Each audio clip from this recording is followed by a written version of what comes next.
Which unsolved mystery are you most interested in? Why? Where is Shirley Miscavige? And why does her creepy husband David seem to get away with everything? I think we all know David Miscavige killed his wife for trying to reveal the abuse she was dealing with at the hands of David and Sea Org members assigned to keep her under control. How many others have tried to leave only to be silenced and never heard from again? Terrifying.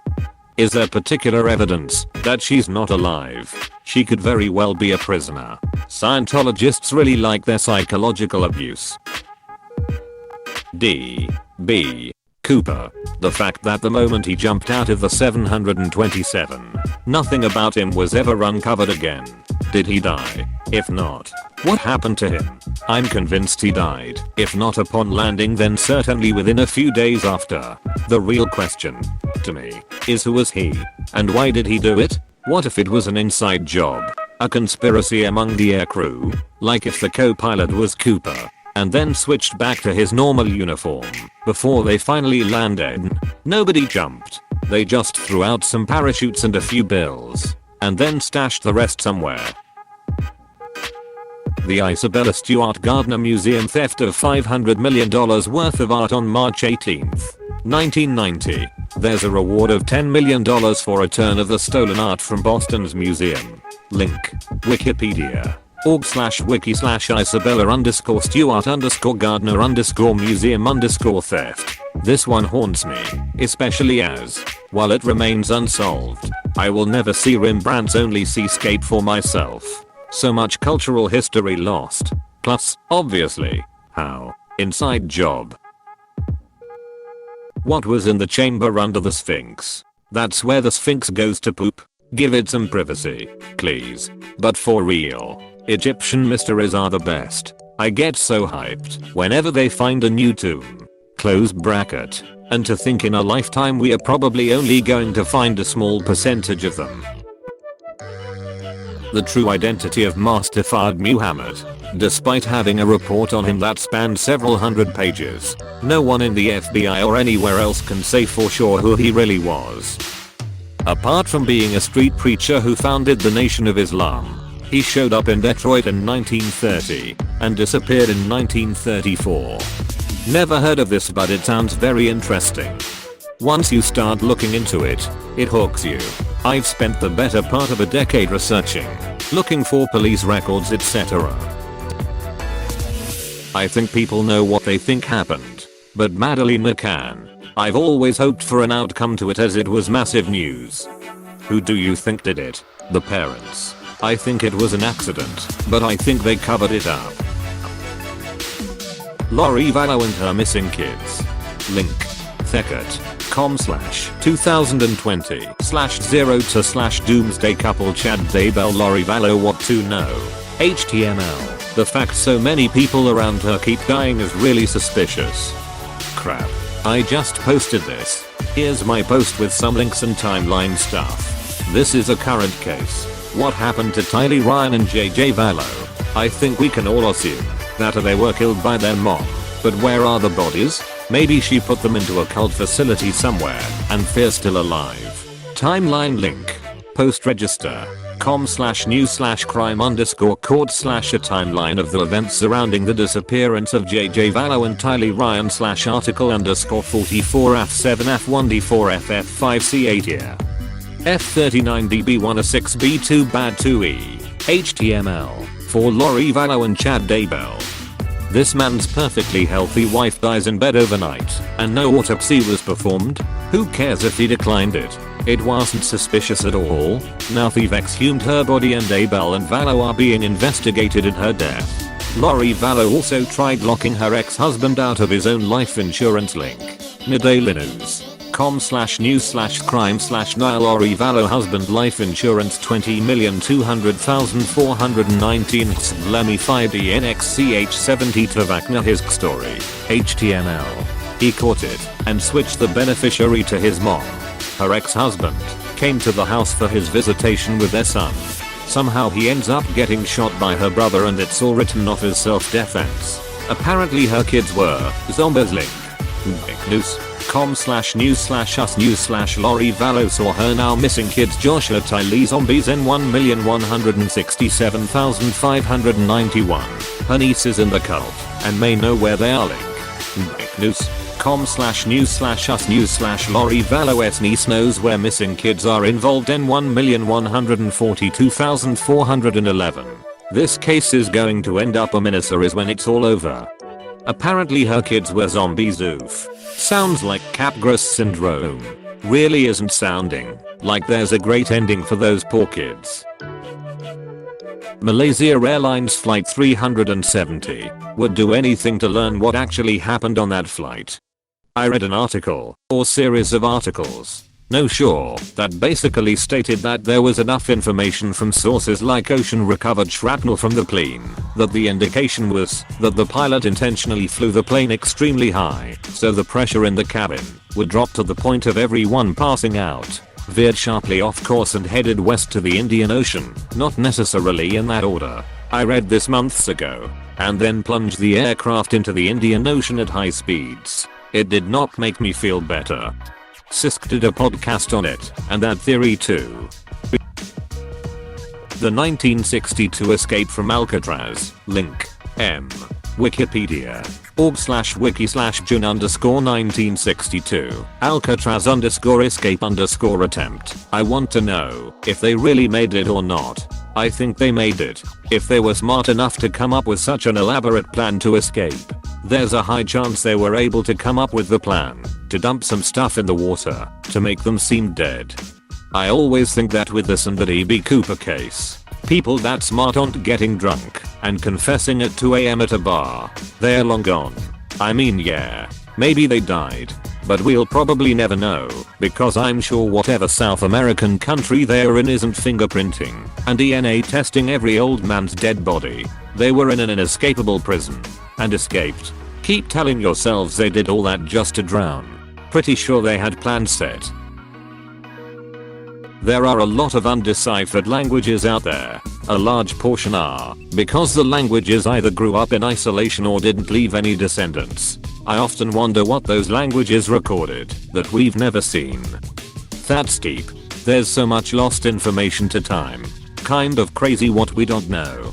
On another level, there is way more information lost to the cosmos. We can't fathom how much we are missing because we can't even see that far into space. There could be whole alien civilizations out there, and we wouldn't have the faintest idea. What happened to Maura Murray? College girl gets in a car crash near Woodsville, New Hampshire, abandons her car, and is never to be seen again. There are several theories, the most commonly agreed case is that she succumbed to the element. This has been on my mind lately too, but mostly because I had listened to a podcast that was seemingly unrelated to Maura Murray, but ended up tying into it in the end. I had already been familiar with the Maura Murray case and this kind of opened it back up to me. If you're interested, look into the deaths of Lico Kenny and Bruce McKay. Bruce McKay was a state police officer on duty that night in the area that Maura disappeared. There's no official record of him going to the scene, but he was also unaccounted for I believe 4 hours that night. Plus his history as a police officer is less than stellar. I'm sorry he's dead, but the dude was corrupt and had some serious power trip issues. We all know that there's only a brief window that Maura could have disappeared. There's also discrepancies in eyewitness statements, which can be normal of course, about who saw a police officer drive which direction at which time. But it was only a discrepancy because there's only record of one police officer showing up on scene. But if you add in the theory that maybe Bruce McKay got to the scene first, but didn't report that, or call it in, and then got Maura to leave with him before anyone else got there, then that would make sense why someone saw a police car go past the same direction twice. It wasn't the same car, it was two different cars. Anyway, I'm paraphrasing a lot here, but when I learned about and listened to the encounter that led to the deaths of Lico Kenny and Bruce McKay, it got me looking for information about Maura. To me, there's so much wrong with how everything was handled that night she went missing. From which tow company was called, and what they did with her car initially, to cover up some corruption with law enforcement. The disappearance/death of Natalie Holloway, because she lived in a neighboring city about 20 minutes away from me. Like, you want to know exactly where her body is? I thought it was pretty well established that Joran van der Sloot killed her, although I don't think he's ever been charged directly with her murder, because his story keeps changing, but seems pretty obvious that he's responsible for her death. He kept trying to get paid for confessing. Then add in the fact that he killed Stephanie Flores in Peru 5 years later. Dude is a psychopath or something. I can't find a link at the moment, but some Dutch journalist went undercover and pretended to be Van der Sloot's friend. They smoked pot together, and Joran directly confessed to the killing. It was recorded and everything, but then he recanted when it went public. Who was Jack the Ripper, and how was Damascus steel originally made? That shit has carbon nanotubes in them somehow. Could be wrong, but I think someone explained that the problem with Damascus steel was the metal they were using had gone away since they picked the mine clean. More than likely the exact forging didn't produce the same quality steel with other metals, and it was forgotten. If we tried to replicate the process, it probably wouldn't make the same blade, since the metal is a different composition.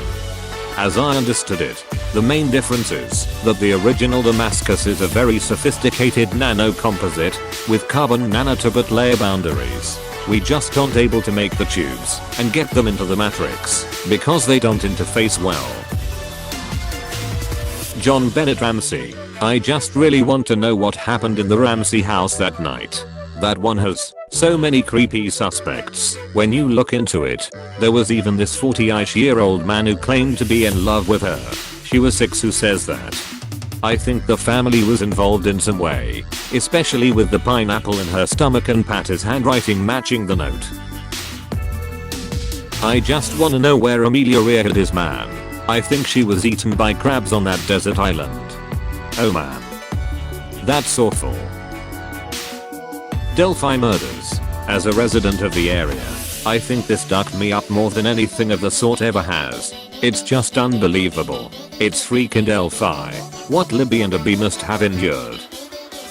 At this rate, we'll never know what they endured, because the causes of death still haven't been released, despite the fact that their bodies were immediately recovered.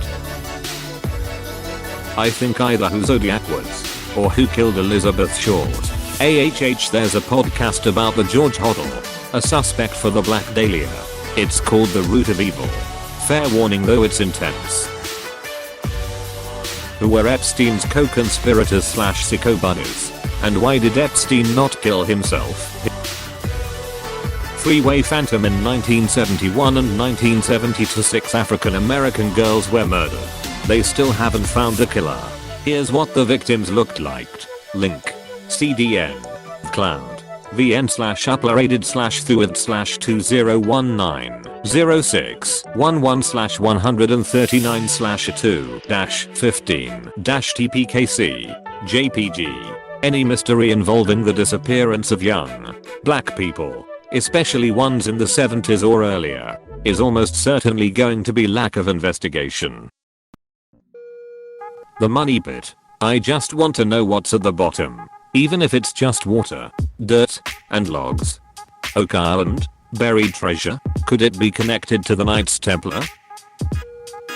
The Dieter Love Pass incident. What happened? What went wrong? What was so urgent that they cut themselves out of their tent and ran out into a snowstorm? And what caused their injuries? What creature could do such damage? The world won't know. All we can do is guess. Maybe one day they'll find the truth. Or maybe this will go down as an unsolved mystery to the end. From u/sknet 123. Above, read Dead Mountain by Donnie Eacher. He provides by far the most plausible explanation for the Dyatlov Pass incident I've ever encountered. His own theory was that they got hit by an extremely rare weather phenomenon called a Kármán vortex that can induce a state of temporary insanity. Basically, while they had this thing barreling down on them, they would have been hit by an overwhelming and inexplicable sense of panic and terror that would have caused them to flee the safety of their tent, after which they died trying to survive in the blizzard they'd just thrown themselves into. Eacher consulted with one of the world's foremost experts on Kármán vortices, who confirmed that the shape of the mountain whose slope they were camping on combined with the weather conditions of that night were ideal for creating a Kármán vortex too. And even if you don't buy this theory, it's still a worthwhile read for anyone interested in the Dyatlov Pass incident, just because it will make you aware of how much bullshit and misinformation gets spread around on the internet to try to make the situation seem more mysterious than it actually was. For example, people talk about how some tree branches were broken off above 2 of the bodies, but leave out the fact that it was because those 2 broke the branches themselves to start a fire. Or make much out of the fact that the tongue of one of the hikers was cut out, but ignore the fact that her body had been lying face down in a creek bed for 4 months before she was found, and her face was half decomposed already. But the most infuriating of all is the amount of conspiracy mongering people do around the fact that 3 of the hikers died from blunt force trauma, while conveniently ignoring the fact that, and I'm going to switch to all caps here, they fell off a Duckine cliff. At the very least, each gets a lot of credit for ignoring all the bullshit and conspiracy mongering and making an honest effort to try to understand what actually happened that night. Hey, thanks for watching, and don't forget to subscribe.